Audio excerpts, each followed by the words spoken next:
Barry Sandoval here, and no, you are not dreaming. Here it is, the greatest Silver Age comic ever to come on the market.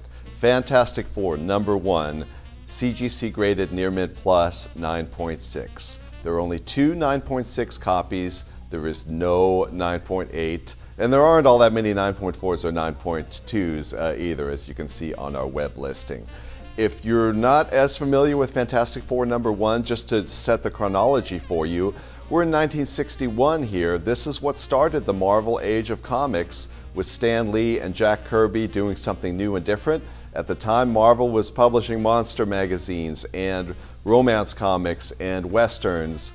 This was their try at a superhero, and the rest was history. So we're in 1961 here. All the other famous superheroes, you know, Spider-Man, the Avengers, the X-Men, those were all in 1962 or 63 or even later. So this was Genesis for Marvel. Now, it's very hard to find in high grade, as I've already mentioned.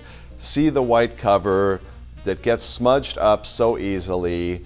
Kids read the comic to death because it was just the greatest story out there. So even finding this in an 8 or 8.5 is a huge accomplishment and very expensive. This grade range is unheard of. And CGC has been grading comics for 24 years, so there's a lot of data out there to draw on. Now, what kind of auction estimate are we looking at here? I think we're all agreed this is going to be in 7-figure range, but how far into 7 figures is it going to go? Well, let's look at some of the history. Now, the record for a comic book right now is Action Comics #1. That's from 1938 with Superman. That was $6 million. Closer in the Silver Age realm, I think the comparable people will be looking at the most is this Fantastic Four #1 in 9.2 that we had. That was 1.5 million right there, and you'll note this is 2 grades higher. The other comparable you want to look at is the Amazing Fantasy #15, Spider-Man's first appearance in a 9.6. That was 3.6 million, but note the difference in the census numbers there. That had 4 9.6s known to exist with none higher, and this only has the 2.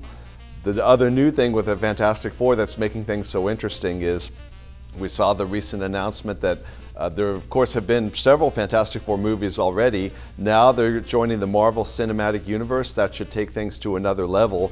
Fantastic Four First Steps is the name of the movie, and it's coming out next year. So just to sum up, please get in touch with us if you need more information or some bidding guidance. Suffice to say, this is a once-in-a-lifetime comic and really a pop culture trophy piece. Check it out at ha.com.